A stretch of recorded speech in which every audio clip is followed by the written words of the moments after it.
पाणमीय शिरसाणीमिम् गुणरायण विभूषणं महावीरम् तन्मात्रयणनिलयम् पयडि समुकीर्तनं वोच्चम् परम भय सब खंड के कर्म कांड समुदाय सहज अखंडित ज्ञानमय जयवंते जिन राय विघ्न हरन मंगल करन नमो सिद्ध सुखकार नेमि चंद जिन जगतपति साधु वचन गुणधार नेमि चंद जिन जगतपति साधु वचन गुणधार।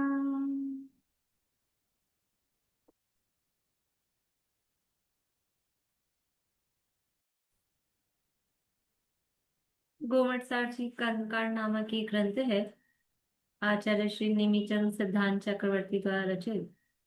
इस ग्रंथ में कुल 9 अधिकार हैं। उनमें से पहला अधिकार प्रकृति समुत्कीर्तन अधिकार।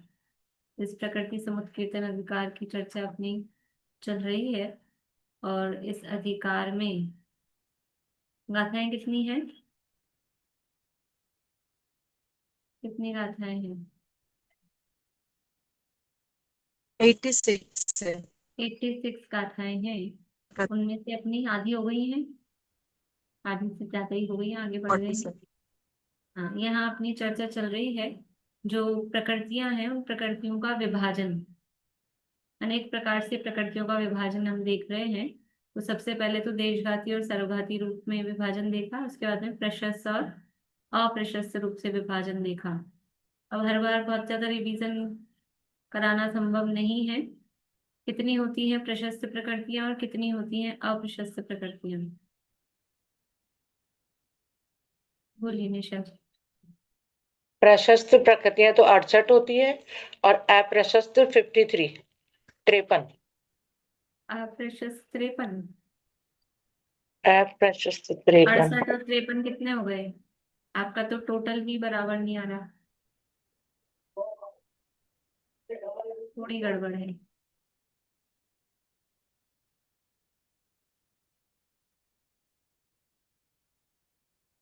बोलिए दीपिका जी। भेद विवक्षा से पुण्य प्रकृतियां 68 है और पाप प्रकृतियां तो अभेद विवक्षा 53 तो अघातिया कर्म की है। घातिया कर्म भी तो मिलाने पड़ेंगे ना, 47 वो छूट गई आपकी पूरी। तो 100 है, पाप प्रकृतियां 100 हैं और पुण्य या प्रशस्त प्रकृतियां वो हैं 68। ये कैसे है? भेद विवक्षा से। भेद विवक्षा का मतलब क्या है? प्रकृतियों को भी हमने बताया, बात खोल के बताया। तो 62 और अब मैं किसको खोला है? इसमें खोला है हमने वो जो शरीर बंधन और संघात सबके हाँ, अलग अलग बंधन संघात और वो वर्ष यदि और वर्णादि को, वर्ण चतुष्ट बंधन संघात और वर्ण चतुष्क को यदि हम भेद करके लेते हैं तो वो कहलाती है भेद विवक्षा। और उनको बंधन संघात को शरीर में मर्ज कर देते हैं, शामिल कर देते हैं, तो वो कहलाती है अभेद विवक्षा। ठीक है, हाँ बढ़िया। और अभेद विवक्षा से कितनी है प्रशस्त प्रकृतियां, कितनी है अप्रशस्त कितनी है? अभेद विवक्षा से प्रशस्त और अप्रशस्त प्रकृतियां कितनी कितनी हैं? बोलिए रुकुम जी। दीदी भेद अपेक्षा से 42 और अभेद नहीं, अभेद अपेक्षा से 42 और भेद अपेक्षा से 68। कौन सी? प्रशस्त प्रकृतियां। हाँ, और अप्रशस्त? अप्रशस्त में है भेद अपेक्षा से 2 अपेक्षाओं से, बंध और उदय की अपेक्षा से।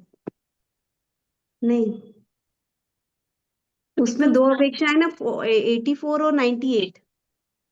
ठीक है, 84 और 84 और भेद अपेक्षा 98। पाप प्रकृतियां। अप्रशस्त प्रकृतियां। तो ये आप बंद की बता रहे हो कि उदय की बता रहे हो फिर? दीदी उदय अपेक्षा भेद की 100 है ये और जो अभेद। आपने 98 और 84 बोली है, ये ये मैंने, नहीं नहीं, ये बंद और मैंने उदय उदय और दोनों की बंद हो दोनों जाएगी। मिक्स कर दिया। हाँ, आपने मिक्स कर दिया। आप तो या तो अलग अलग करिए उनको, नहीं तो हाँ अभी तो बता दीजिए। देखिए ना, उदय अपेक्षा बताती हूँ तो भेद की 100 है और अभेद की है 84। उदय और अपेक्षा अभित उ- की। अभेद की 100, सॉरी भेद की 100 और अभेद की 84।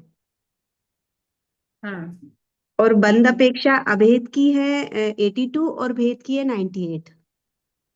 हाँ, ये पाप प्रकृति हुई। ये ठीक है। अप्रशस्त प्रकृतियां।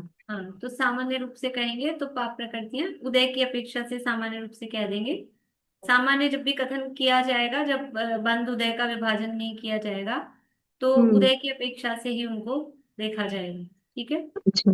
क्योंकि जो उदय वाली संख्या और सत्व वाली संख्या है वो सिमिलर है भेद अपेक्षा में।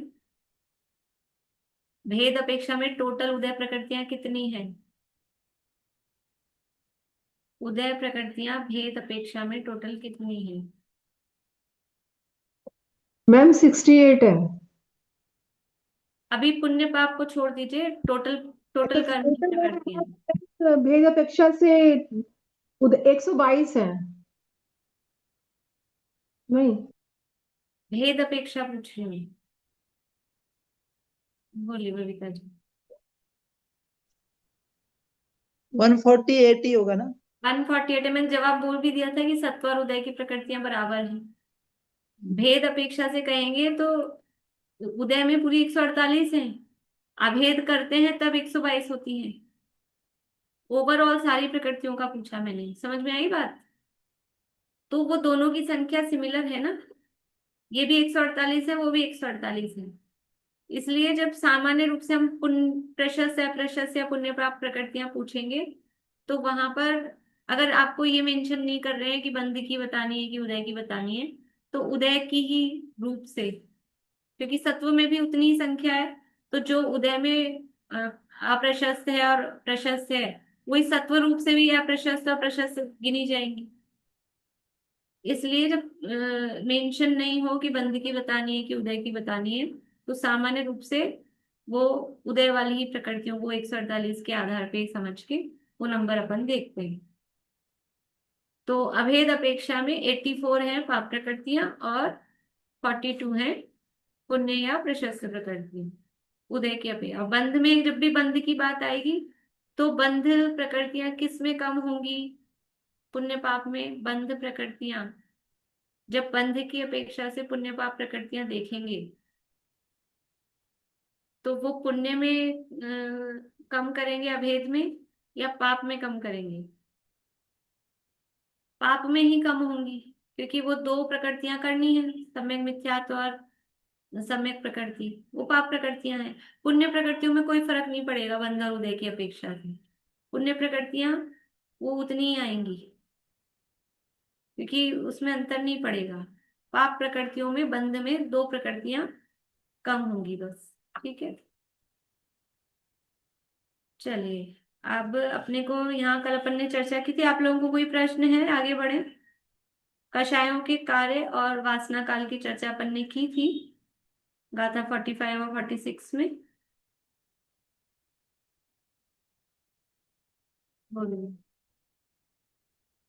मैम वासना काल का थोड़ा सा ये समझना था कि जैसे अभी जो कोई भी वस्तु का हमें इच्छा हो रही तो उसका उदय है। अगर उस चीज की हमें इच्छा जागृत है तो उदय है। लेकिन जब वो सत्ता में है या चाहे इच्छा जागृत नहीं रहे, इच्छा मर जाए लेकिन वो सत्ता में है, तो वो वासना काल हो गया। हाँ, सत्ता में मतलब वो अभी इच्छा उस पर्टिकुलर को ही यहाँ देखना है, कोई पर्टिकुलर वस्तु के संबंध में जो हमारी उसको प्राप्त करने की, ग्रहण करनी है, जो भी उसके संबंध में हमारी इच्छा है, उसके संबंध में ही वो वासना कही जाएगी।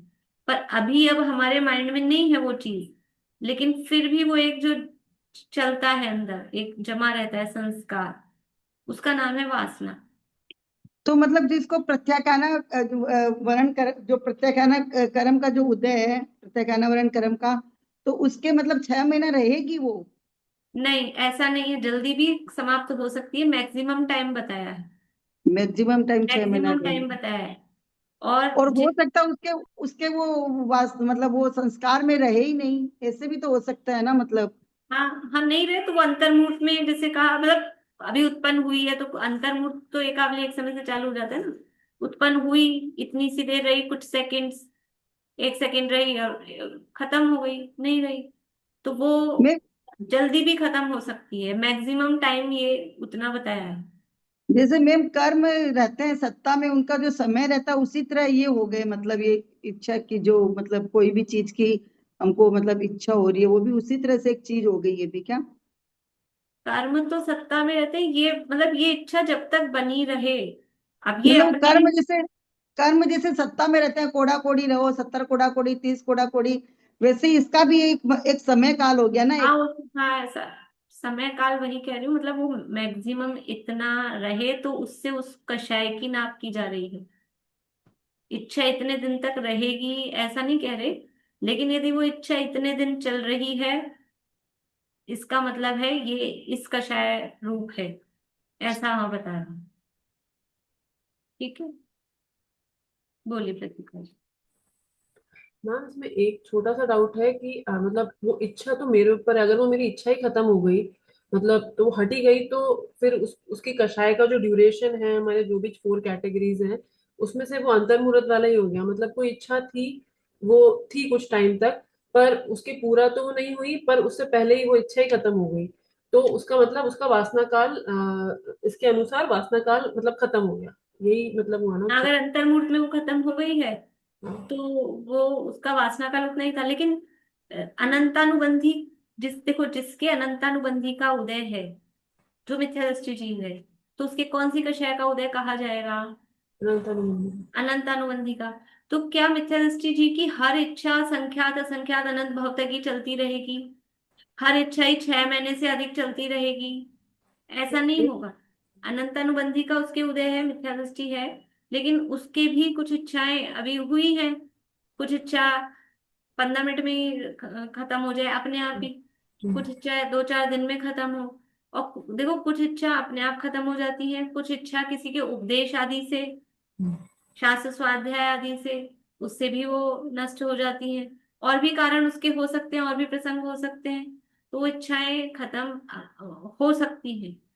तो मिथ्या दृष्टि जीव की भी हर इच्छा संख्यात असंख्यात अनंत भवों तक चले, ऐसा नहीं है। ये तो मैक्सिमम टाइम बताया है कि जिसके वो कषाय या पर्टिकुलर किसी के प्रति वो जो क्रोध मान माया लोभ इत्यादि का जो भी परिणाम है वो चले, तो कब तक चलता रहेगा? तो इतना लंबा जिसके चल रहा है इतने भवों तक, इसका मतलब है वो अनंतानुबंधी का उदय है। बस मतलब ये अब मैंडेटरी नहीं है कि मिथ्या दृष्टि जीव है तो उसके अनंतानुबंधी वाला ही होगा, ये जरूरी नहीं है। अगर उसका वो खत्म नहीं, ही हो गई वो चीज तो उदय तो उसको। उसके अनंतानुबंधी का ही कहा जाएगा, लेकिन उसकी वासना कोई जरूरी नहीं है कि हर कषाय की हर इच्छा की वासना उसकी आगे तक चलती रहे, ये है। अब उसको अनंतानुबंधी का उदय क्यों कह रहे हैं? क्योंकि जो कल भी मैंने कहा था कि ये जो संस्कार हैं शरीर में अपनेपन का, शरीर में आत्मबुद्धि का, पर पदार्थों में कर्ता भोक्ता बुद्धि का जो संस्कार है, वो चले जा रहा है, वो चले जा रहा है, इसलिए उसका अनंतानुबंधी का उदय मेंटेन है। लेकिन और जो वस्तुओं संबंधी जो इच्छाएं हैं वो हो भी सकती हैं, जल्दी भी खत्म हो सकती हैं, लंबे समय तक भी चल सकती हैं। देखो कुछ इच्छाएं ऐसी होती हैं, अगर मिथ्या दृष्टि है और अनंतानुबंधी का उदय है साथ में अभी, तो कुछ इच्छाएं ऐसी हो सकती है जीवन भर, अपन खुद भी ऐसा बोलते हैं कि हमारी जन्म की ये इच्छा है, मतलब जीवन की ये इच्छा है कि ये ऐसा हमें मिले, ऐसा मिल नहीं रहा, लेकिन वो खत्म नहीं होती, वो चीज चले जा रही है, चले जा रही है, चले जा रही है। और कुछ चीजें हैं कि वो पहले बचपन में इच्छा थी, अब नहीं है, खत्म भी हो जाती है।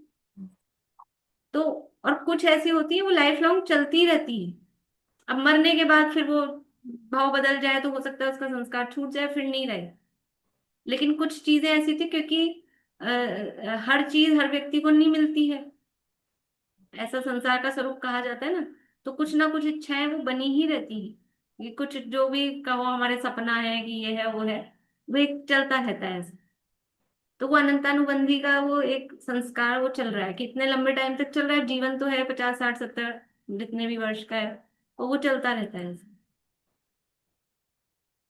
मतलब संसार में ये चाहना इच्छा अच्छी कही जाती है, लेकिन हम यहाँ पढ़ रहे हैं कि ये कषाय है।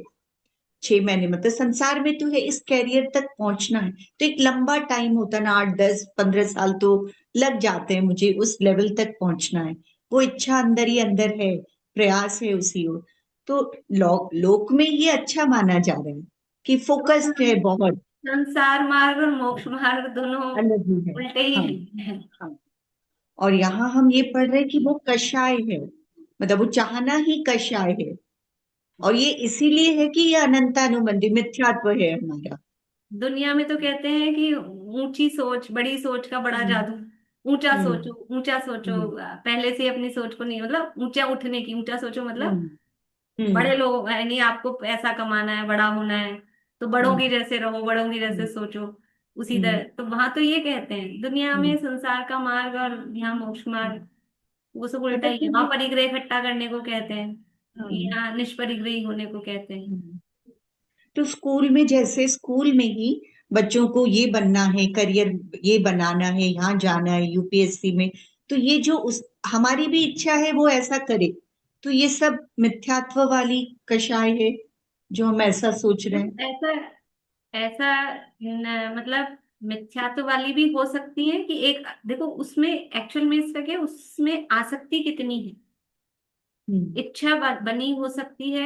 मैंने कल भी कहा था, वो इच्छा उस समय खत्म हो गई, बाद में फिर से हो सकती है। एक बार खत्म हो गई, इसका संस्कार हम्म खत्म हो गया, फिर हम्म से उसी टाइप की या वही इच्छा फिर से उत्पन्न भी हो सकती है। बात हम्म ये है, ये जो संस्कार जो कहा जा रहा है, मतलब उसमें आसक्ति, उसमें हम्म आपकी आसक्ति कैसी है, जैसे जो रामचंद्र जी वाला उदाहरण है। हम्म तो रामचंद्र जी को वो लक्ष्मण के मृत शरीर में, मतलब आसक्ति, बहुत अधिक प्रेम होता है बलभद्र नारायण में। हम्म तो हम्म उसके मृत शरीर में इतनी आसक्ति थी, ये निला रहे हैं, धुला रहे हैं, खिला रहे पिला रहे हैं 6 महीने तक, और उसके बाद में किसी के उपदेश के माध्यम से वो उनकी वो आसक्ति छूटी। उसके बाद क्या उन्हें लक्ष्मण जी की याद नहीं आती होगी? हम्म, इतना प्रेम भाई से था, और 6 महीने बाद उसका दाह संस्कार कर दिया, तो फिर क्या अब कभी लक्ष्मण जी की याद नहीं आएगी? नहीं आएगी। याद आएगी, लेकिन अभी हम्म, वो जो 6 महीने तक जो आसक्ति थी, अब वैसी वो आसक्ति नहीं है। ये अपन अब भी अपने जीवन में देख सकते हैं, किसी का इष्ट का वियोग हो जाता है, तो स्टार्टिंग के दिनों में जो स्थिति होती है, पहले हम्म दिन दूसरे दिन, और धीरे धीरे करते करते जैसे दिन गुजरते जाते हैं, वो आसक्ति, वो उस व्यक्ति के प्रति आसक्ति और वो दुख वो कम होता जाता है। और 2 4 5 7 साल हो गए, वही बात करेंगे, पहले हर बात करते करते आंसू आ रहे हैं, ऐसा बिल्कुल होता है। और फिर 1 2 साल हो गए, बात कर रहे हैं, बिल्कुल उन्हीं की बात कर रहे हैं, और वो आसक्ति नहीं है, तो वो स्थिति नहीं बनती है फिर, तो आसक्ति कम हो जाती है। तो आसक्ति जब तक रहे तब तक वो उसकी वासना है। उसके बाद ज्ञान भी रहता है, ज्ञान के लिए भी कल कहा था, ज्ञान तो रह हम्म ही सकता है, और राग भी रह सकता है। हम्म ऐसा नहीं है कि वो राग या दुख वो नहीं है, लेकिन उसमें वो जितनी तीव्रता थी वो तीव्रता कम हो जाती। हम्म। और मिथ्यात्व उस एंगल से होगा कि मैं बना सकता हूँ, मैं बच्चों को आईएएस बना सकती हूँ, मैं हाँ, ये कर सकती हूँ। मिथ्यात्व तो कर्ता बुद्धि, करता जो बुद्धि। अंदर है कर्ता हम्म बुद्धि है, और वही शरीर के प्रति जो अपनापन है, वो मिथ्यात्व अंदर वो चल रहा है। हुई चल। ठीक है, चलिए, और किसी का कुछ है? तो इस तरह से ये कषायों के वासना काल की चर्चा करने के बाद में अब नया विभाजन का, मतलब नया टॉपिक है, टॉपिक मीन्स कि विभाजन जो अलग अलग तरह से देख रहे थे, तो अब यहाँ जो विभाजन कर रहे हैं विपाक के आधार पर, कर्मों का विपाक यानी उनका फल किस पर आता है, किन में उनका उदय आता है, उस आधार पे 4 प्रकार की प्रकृतियों का विभाजन यहाँ कर रहे हैं। पहले भी थोड़ा अपन ने पढ़ा था। 4 प्रकार की प्रकृतियां बता रहे हैं। पुद्गल विपाकी,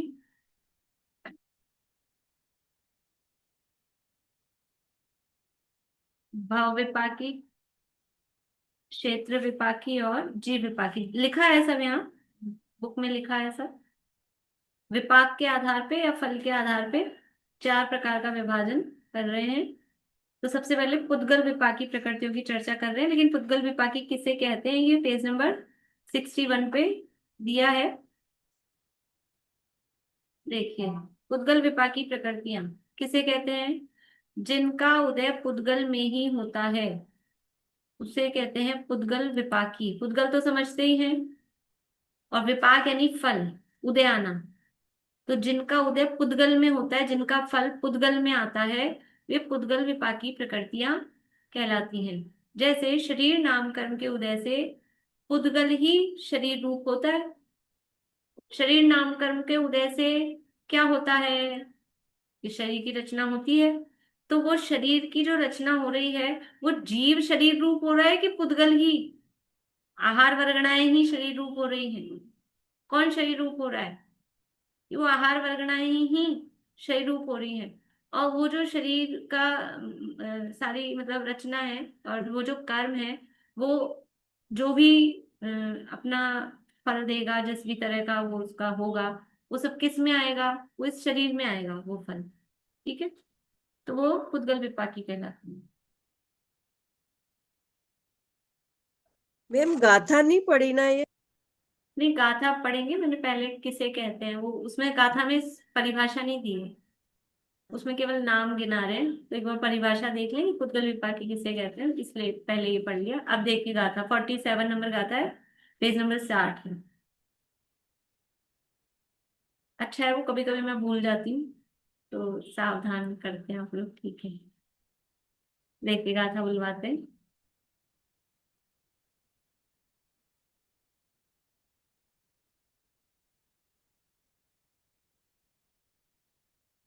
चेतना की गाथा बोलिएगा। देहादिफा संता देहादिफासन्ता पन्नासानिमिणतावजुगलं च पन्नासानिमिणतावजुगलं च स्थिरसुखपत्ते यदुगम् थिरसुहपत्तियदुगम् स्थिरसुखपत्ते यदुगम् थिरसुहपत्तियदुगम् अगुरुतियं पोगल विवाई अगुरुतियं पोग्गलविवायि देहादिफासन्ता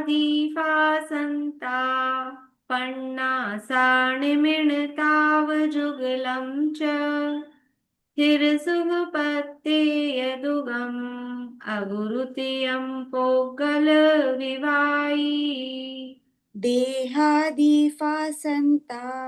पन्नासानिमिणतावजुगलं च थिरसुहपत्तियदुगम् अगुरुतियं पोग्गलविवायि।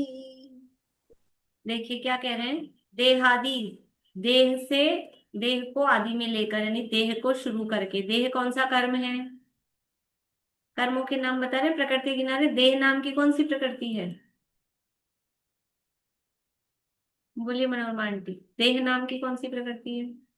नामकरण की कौन सी नाम कर्म की कौन सी प्रकृति है जिसका नाम देह है? पुद्गल नाम कर्म की कौन सी प्रकृति है जिसका नाम देह है? बोलिए शकुंतला जी। शरीर नामकरण। शरीर नाम कर्म, देह यानी शरीर, तो पर्यायवाची लिख दिया। शरीर में अक्षर ज्यादा हो जाते तो देह शब्द लिख दिया, ठीक है ना। तो देह से लेकर यानी शरीर नाम कर्म से, देह को आदि में लेकर उससे शुरू करके, फासंता यानी, फास यानी स्पर्श, स्पर्श तक। अब जिनको क्रम याद होगा इस गाथा का अर्थ कर सकते हैं, नहीं तो फिर देह से लेकर स्पर्श, जो कुछ भी इधर से उधर से उठा के प्रकृतियों को बोलते हैं कहीं से भी, उनके लिए सब गड़बड़ है। देह शरीर नामकरण से लेकर स्पर्श नामकरण तक कह रहे हैं पन्नासा। पन्नासा होती है 50। अब शरीर नामकरण से लेकर स्पर्श नामकरण तक 50 प्रकृतियां कौन गिनाएंगे? गाथा का अर्थ आगे का बाद में करेंगे। बिना देखे बिल्कुल नीचे नहीं देखना है। और जिन्होंने मुझे नहीं सुनाए हो और सुनाने के इच्छुक हो तो अभी सुना सकते हैं, अच्छा मौका है।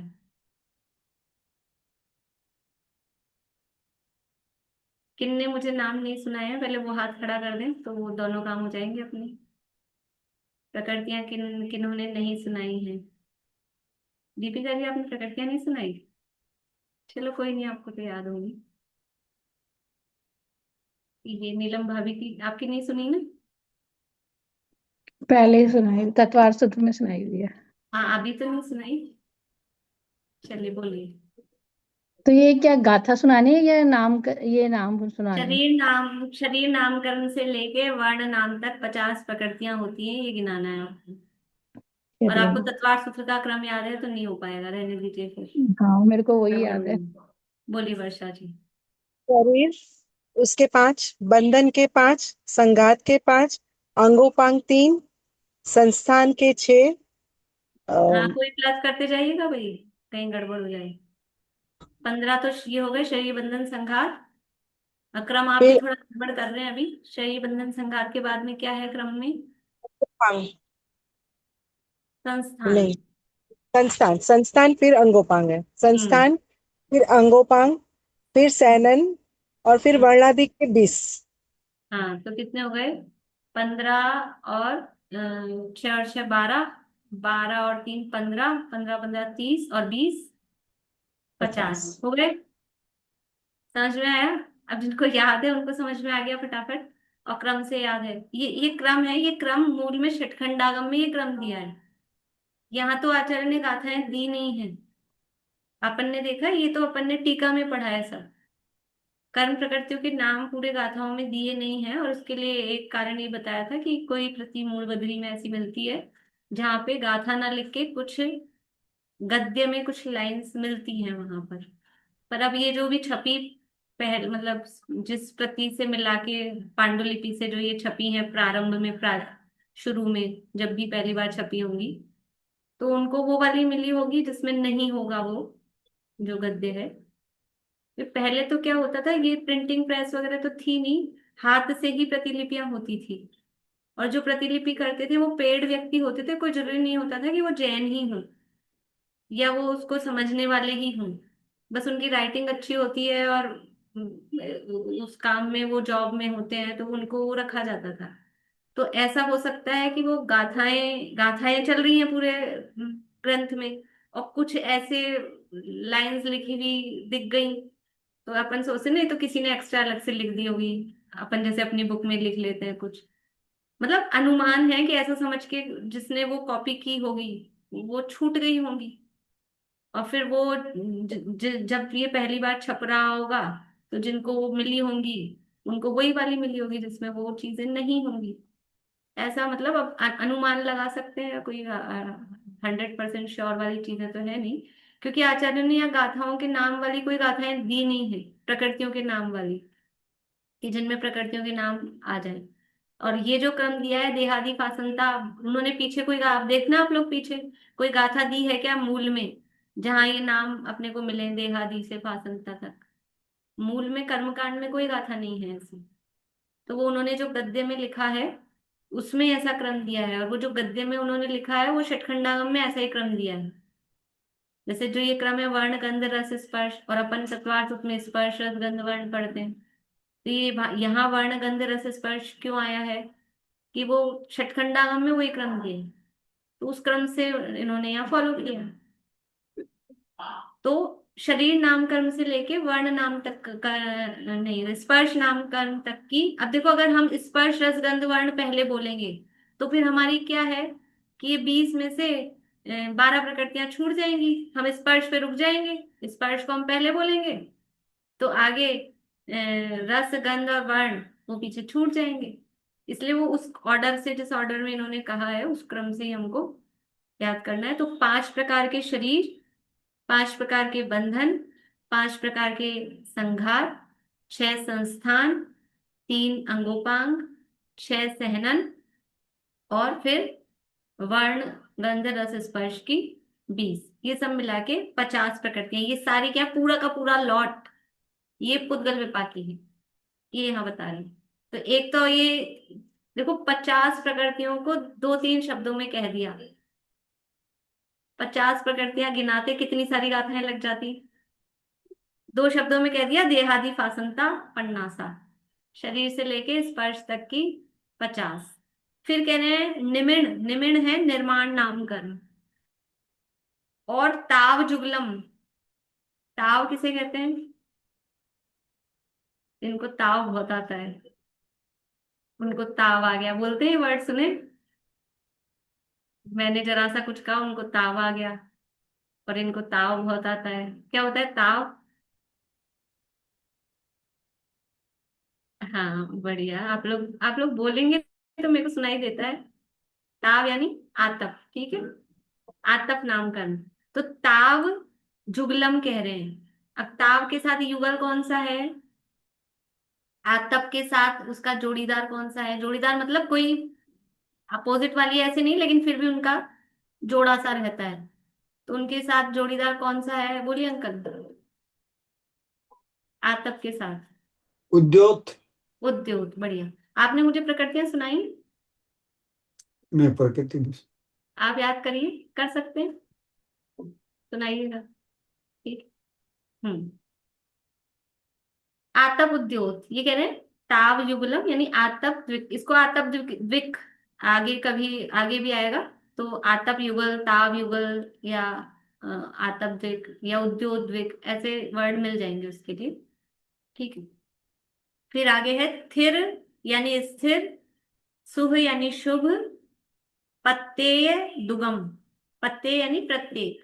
तो स्थिर, शुभ और प्रत्येक का दुगम यानी इनके युगल, ये दो दो। तो स्थिर के दो कौन सी होंगी? स्थिर, अस्थिर, ठीक है। फिर शुभ यानी शुभ, शुभ का शुभ अशुभ, और पत्ते यानी प्रत्येक, प्रत्येक का क्या है? प्रत्येक साधारण, ठीक है। ये तो कितनी हो गई, ये 6, 3 है, 3 के युगल करने तो 6, और ऊपर एक निर्माण और आतप उद्योत, तो 6 और 3 ये 9 हो गई। अब आगे कह रहे हैं अगुरुतियम यानी अगुरु, अगुरु प्रकृति कौन सी है? अगुरु, अगुरु प्रकृति कौन सी है? बोलिए रश्मि जी।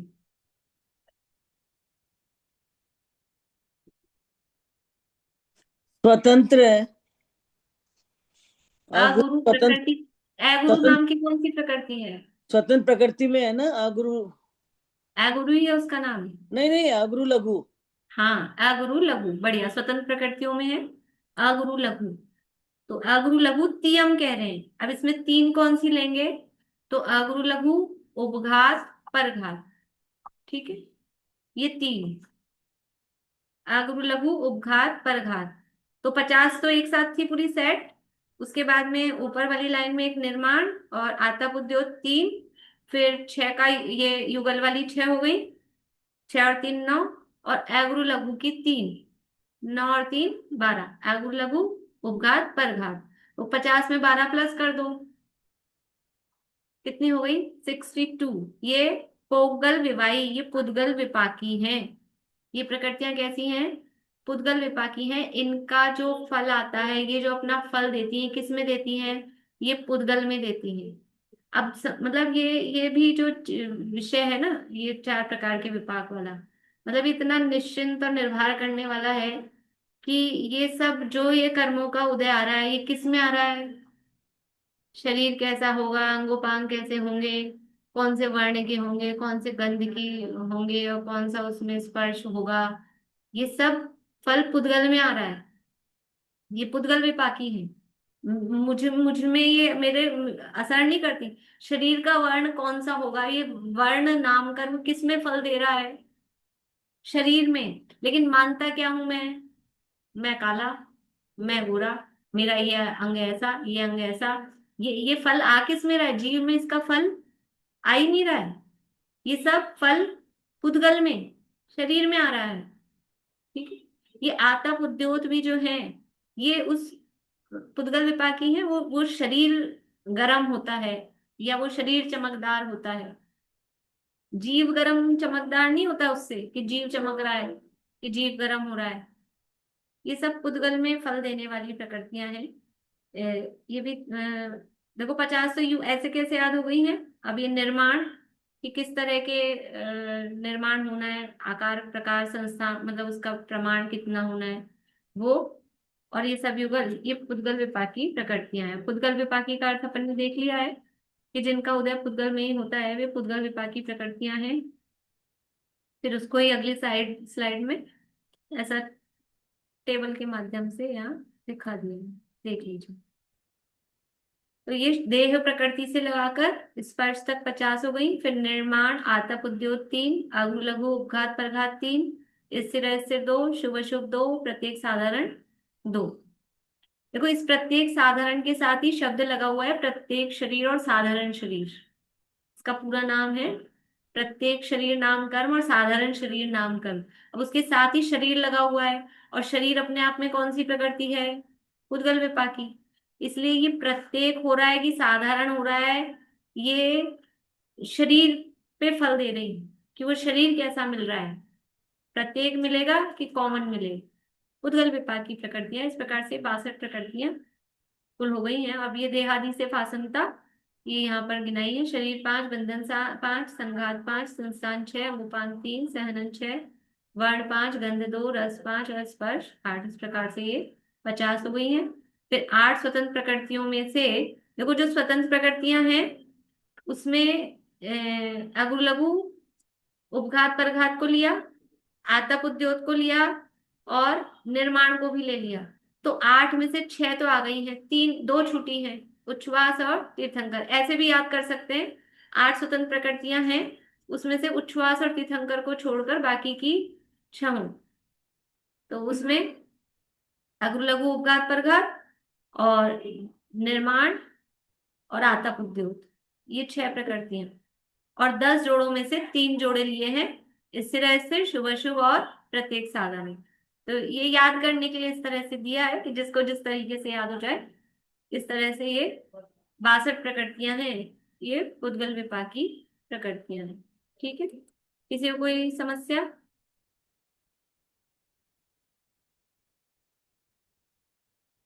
नहीं, चलिए आगे। अगली गाथा है, गाथा नंबर 48 है। गाथा बुलवाते हैं, बोलिए। मैम ये जो जोड़े वाली प्रकृतियां हैं, ये त्रस स्थावर, ये सबको क्यों नहीं लिया पुद्गल विपाकी? ये पुद्गल विपाकी नहीं है ना, इनका फल जीव में आता है। जीव तरस होता है, जीव स्थावर होता है, जीव विपाकी प्रकृतियां नहीं। अब इनमें से जो बचेंगी वो बस एक अनुपूर्वी उसमें जाएगी, बाकी सब जीव विपाकी प्रकृतियां हैं। ठीक है, मैं भी यही पूछ रही थी। हाँ बोलिए। यही पूछ रही थी दीदी कि ये 10 ही तो शरीर से संबंधित ही हैं, जो जोड़े वाली हैं वो तो नहीं, शरीर से संबंधित ही हैं। शरीर से संबंधित है, लेकिन देखो कुछ में ऐसा है कि वो जीव फील करता है। कुछ प्रकृतियां ऐसी हैं कि उसका वो जो जीव विपाकी कह रहे हैं ना, तो वो जीव उसको फील करता है। कुछ प्रकृतियों में भी अपन चर्चा करेंगे, कुछ में अपने को समझ में आएगा, कुछ में समझ में नहीं आएगा। विश्वासोश्वास को लेंगे, जीव विपाकी है। सुस्वर दुस्वर जीव विपाकी में ले रहे हैं। अब जो बची है ना, वो सब अनुपूर्वी को छोड़ के बाकी सब जीव विपाकी हैं जो बची है। तो वो कुछ में अपने को समझ में आएगा, कुछ में समझ लो आज्ञा से मानना है कि सूक्ष्म है, उसको क्यों जीव विपाकी में लिया है, अपने को उतना क्लियर नहीं हो पाता है। लगता है ऐसा है कि इसको पुद्गल विपाकी, श्वासोश्वास है, ये तो पुद्गलों का ही तो ग्रहण हो रहा है बाहर से। समझ लो वायु का ग्रहण होना, छूटना, जो भी है। लेकिन फिर भी वो उससे वो जीव का प्राण कहा है। श्वासोश्वास जो है ना, जीव का प्राण में लिया 10 प्राण में, वो जीव से संबंधित है, इसलिए उसको फिर जीव विपाकी में रखा। तो कुछ में अपन थोड़ा बहुत लॉजिक लगा सकते हैं, किसी किसी में नहीं भी लगेगा बिल्कुल लॉजिक। बोलिए क्या हुआ। तीर्थंकर कौन सी जीव में आएगा क्या? तीर्थंकर हाँ, प्रकृति। जीव में आएगा, अपन करेंगे जो यहाँ से छूट गई हैं वो सब जीव हाँ। विपाक में आएंगी, तब उसमें थोड़ी चर्चा करने की रहेगी, वो अपन कल मतलब नेक्स्ट क्लास में लेंगे। अभी ये में ज्यादा कुछ है नहीं, ये भी पूरी कर लेते हैं। बोलिए। मैं अनुपूर्वी गति है इसलिए, है ना, अभी इसलिए नहीं अभी कर। कर रहे हैं चर्चा, वो तो अब बात चल गई थी इसलिए मैंने बता दिया। अभी गाथा आ रही है, अभी करते हैं चर्चा। देखिए, अब चार प्रकार की बताई थी, पुद्गल विपाकी, भव विपाकी, क्षेत्र विपाकी और जीव विपाकी। तो पुद्गल विपाकी की चर्चा हो गई। अब भव और क्षेत्र विपाकी को एक गाथा में बता रहे हैं, गाथा पढ़ेंगे। बोलेगा निशान की। आऊणी भव विवाही, आऊणी भव विवाही, खेत विवाही आणुपुवियो, खेत विवाही आणुपुवियो, अठत्तरी अवशेषा, अठत्तरी अवशेषा, जीव विवाही मुने यव्वा, जीव विवाही मुने यब्बा, आऊणी भव विवाही, खेत विवाही आणुपुवियो, अठत्तरी अवशेषा, जीव विवाही मुने यव्वा। आऊणी भव विवाही, खेत विवाही आणुपुवियो, अठत्तरी अवशेषा, जीव विवाही मुने यव्वा। ये कह रहे हैं आऊणी यानी आयु, आऊणी मतलब चारों आयु, जितनी भी आयु है सारी आयु।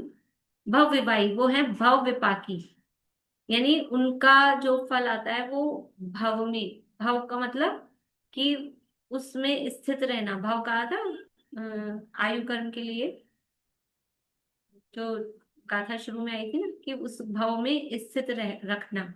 तो भव में उसका विपाक आता है, उसका फल आता है आयु का। और खेत विवाही यानी क्षेत्र में जो फल देती है, पर्टिकुलर जगह पर क्षेत्र में जो फल जिनका आता है वो है आणुपूर्वियो, वो है आणुपूर्वी। तो चारों जो आयु है वो भव विपाकी है, और चारों अनुपूर्वी वो क्षेत्र विपाकी है।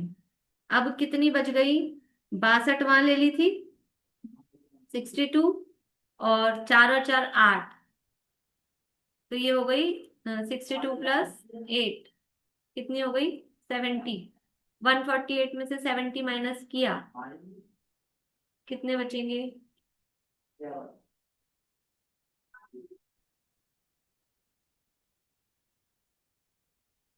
किया पारुल का। हाँ बोलिए नूतन जी, बोलिए।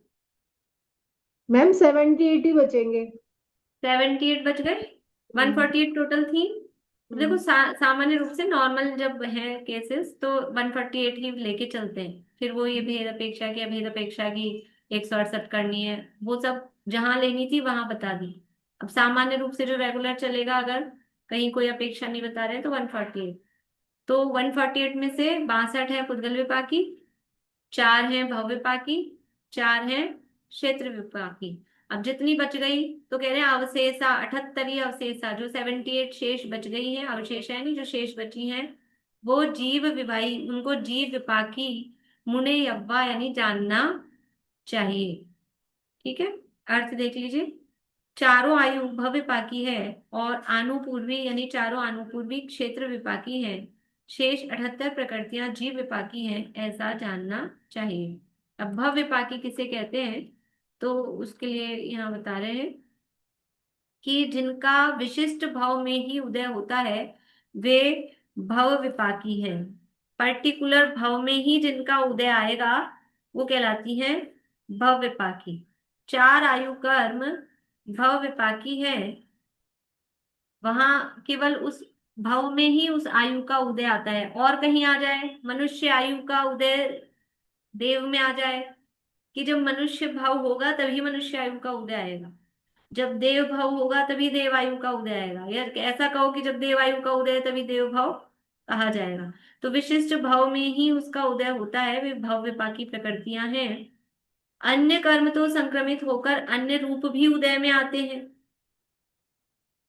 पर आयु तो उसी भाव में ही नियम से उदय में आती है, अन्यत्र नहीं। इसलिए आयु ही भव विपाकी है। भव विपाकी का मतलब क्या है? बस उस भाव में ही उसका उदय आएगा, उसका उदय रहेगा। देखो, और जो कर्म है, कोई हमारे साता बंधे हैं, कोई असाता बंधे हैं, ज्ञानावर्णादि बंधे हैं, इस भाव में कितने चुका पाएंगे अपन, मतलब कितने भोग पाएंगे? कोड़ा कोड़ी सागरों के बंधी है स्थितियां, खूब सारा रखा है, भर भर के कर्म रखे हैं सत्ता में, खूब चिंता ही नहीं करनी चाहिए। जैसे ना बच्चों के जुकाम हो जाता है ना, तो वो ऊपर ऊपर चढ़ाते हैं, तो उनको क्या कहते हैं? अरे निकालो, खूब आएगी, चिंता मत करो, निकालने से कम हो जाएगी, निकालेंगे तो ठीक होगी। ऐसे ही हमको ऐसा लगता है कर्म हमारे खत्म ना हो जाए, ऐसा हमको लगता है। ये चिंता मत करो, खूब भर भर के रखें, सारे कर्म रखें। हमें पुण्य पाप प्रकृतियां देख ली ना, सत्ता में कितनी, अभी आगे आगे वाले अधिकारों में पढ़ेंगे कि मिथ्या दृष्टि के पास भी सत्ता में कितने कितने कर्म हैं, कौन कौन से कर्म हैं, तो सब रखा है। जरा सा साता का उदय आ जाए तो रोने लग जाते हैं, साता खूब भर के रखा है, खूब रखा है, सारे संस्थान रखे हैं, सारे सहनन रखे हैं, सत्ता में सब पड़ा है। तो वो सत्ता में जो प्रकृतियां रखी हैं, तो वो क्या होता है, रखा है तो फिर उनका क्या फायदा? कि जैसे जैसे जीव के परिणाम होते हैं या जो भी परिस्थितियां होती हैं, तो जिसका उदय आ रहा है, अन्य प्रकृतियां वो उसमें कन्वर्ट हो के निकल जाती हैं, वो उस उदय में आती हुई प्रकृति में वो संक्रमित हो जाती है। तो और प्रकृतियां तो इस तरह से फल दे देती हैं कि वो संक्रमित हो गई। लेकिन जो आयु कर्म है, आयु कर्म का संक्रमण नहीं होता, इंटरचेंज नहीं होती, कोई भी आयु आपस में चेंज नहीं होती। और जो कर्म हमने बांध रखे हैं खूब सारे, अब इस भाव में कितने भोग पाएंगे, कि इस भाव में तो पूरे हुए नहीं, तो क्या होता है? कैरी फॉरवर्ड होता है, अगले भाव में कैरी फॉरवर्ड होते हैं कि नहीं? वो जो कर्म यहाँ हम जितने उदय में आ गए उतने आ गए, फिर बचे हैं कि नहीं बचे, बैलेंस बचा है, तो वो क्या होगा? यहाँ का यहाँ पूरा खत्म थोड़ी ना होता है, बाकी के 7 कर्मों का बैलेंस वो अगले भाव में साथ जाता है। लेकिन ये जो आयु कर्म जितना बंधा है, वो इसी भाव में पूरा चुकेगा। किसी को मनुष्य आयु मिली है, कि कोई सोचे 100 वर्ष की आयु मिल गई हमें, अब बाद के लास्ट के 20-25 साल तो ऐसे ही जाते हैं बिस्तरों में, तो ऐसा करो 20-25 साल वहां अपन आगे यूज ले लेंगे, देवगति में वहां बढ़ जाएंगे। तो ऐसा कोई अपना बचा ले और वहां यहाँ की आयु के 25 साल वहां प्लस करा ले, ऐसा हो सकता है? ऐसा नहीं हो सकता। ये आयु कर मनुष्य आयु है, तो इस मनुष्य भाव में ही अपना फल देगी, आगे कहीं कैरी फॉरवर्ड नहीं होगी, और किसी भाव में वो अपना फल नहीं देगी। इसलिए इसको कह रहे हैं भाव विपाकी। इसका जो उदय आ रहा है, इसका जो फल आ रहा है, उस विशिष्ट भाव में ही इसका उदय आएगा, इसके अलावा और कहीं ये कैरी फॉरवर्ड नहीं होगी। ठीक है, तो ये अन्य कर्म तो संक्रमित होकर अन्य रूप भी उदय में आते हैं, पर आयु तो उसी भाव में ही नियम से उदय में आती है, अन्यत्र नहीं। इसलिए आयु को क्या कह रहे हैं? भाव विपाकी। अब क्षेत्र विपाकी किसे कहते हैं? परलोक के लिए गमन करते हुए क्षेत्र में ही जिसका उदय होता है, वह क्षेत्र विपाकी प्रकृति है। अगले भाव के लिए जा रहे हैं, तो उस क्षेत्र में ही उस प्रकृति का उदय आएगा। यहाँ इस भाव में जब तक है तब तक उदय नहीं आएगा, और अगले भाव में जन्म हो गया तब भी उदय नहीं आएगा। जो बीच में टाइम बचा हुआ है, रास्ते में हुआ, रास्ते में वो प्रकृति का उदय आएगा, उसके अलावा उस प्रकृति का उदय नहीं आएगा। और कोई व्यक्ति को यदि वो रास्ता नहीं मिला, यहाँ से मरा और ऋजुगति से अगले ही समय में जन्म हो गया, तो उसके इन प्रकृति का उदय ही नहीं आएगा। समझ में आ रहा है? अब इसके लिए दूसरा अध्याय ख्याल में होना चाहिए तत्वार्थ सूत्र का, जो मरण के बाद की विग्रह गति की जो चर्चा है ना, यानी ये जो प्रकृतियां हैं, आनुपूर्वी जो प्रकृति है, इनका उदय केवल और केवल विग्रह गति में आता है। जब एक जगह से जीव मरण को प्राप्त होता है और अन्य जगह जन्म नहीं हुआ, और यदि वो रास्ते में, विग्रह गति किसे कहते हैं कि जो मोड़ा लेके यदि जन्म हो रहा है, जिसमें उसको एक समय, दो समय या तीन समय लग रहे हैं, मोड़ा लेके यदि जन्म हो रहा है, यानी एक मोड़ा, दो मोड़ा या तीन मोड़ा से एक के साथ में वो जन्म लेता है, तभी इस आनुपूर्वी का उदय आता है। अगर वो बिना मोड़े के सीधा ही जन्म ले रहा है अगले ही समय, यहाँ मरा और सीधा, यहाँ मरा है और सीधा ही इस स्थान से ऊपर ही जाके जन्म लेना है, तो वहां पे फिर उसका आनुपूर्वी का उदय नहीं आता है। तो केवल और केवल जो विग्रह गति वाला क्षेत्र है वही जिसका उदय आता है, इसलिए इसको कहा है क्षेत्र विपाकी। ठीक है, परलोक के लिए गमन करते हुए क्षेत्र में ही जिसका उदय होता है वह क्षेत्र विपाकी कर्म है। चार अनुपूर्वी क्षेत्र विपाकी प्रकृतियां हैं, बाकी की शेष जीव विपाकी हैं। तो आयु कर्म का उदय पर्टिकुलर भाव में आता है, इसलिए वो भाव विपाकी है। और आनुपूर्वी कर्म का उदय पर्टिकुलर क्षेत्र में, यानी विग्रह गति में ही उसका उदय आता है। अगर अविग्रह यानी बिना मोड़े वाली गति है तो भी उसका उदय नहीं आता है।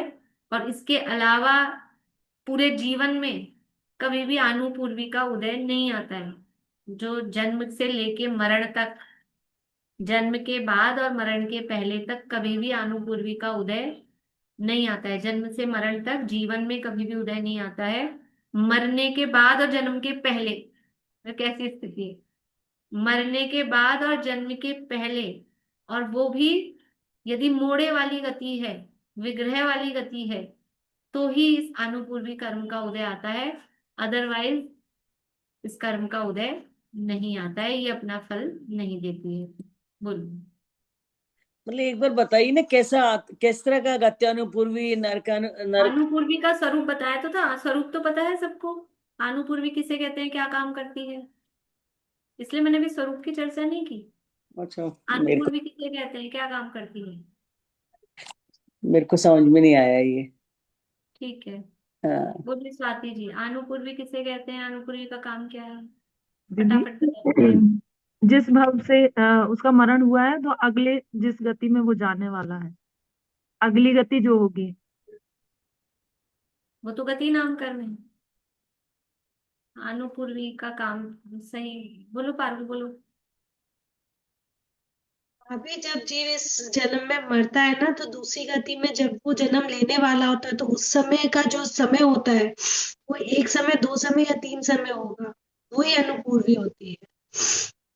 आनुपूर्वी काम क्या करती है, ये तो बात उसको मैंने ही बताई थी। उस समय जन्म नहीं लेता, लेकिन उस जैसे मनुष्य गति से मर के त्रियंश में जा रहा है जीव। बोलिए प्रेमलता जी।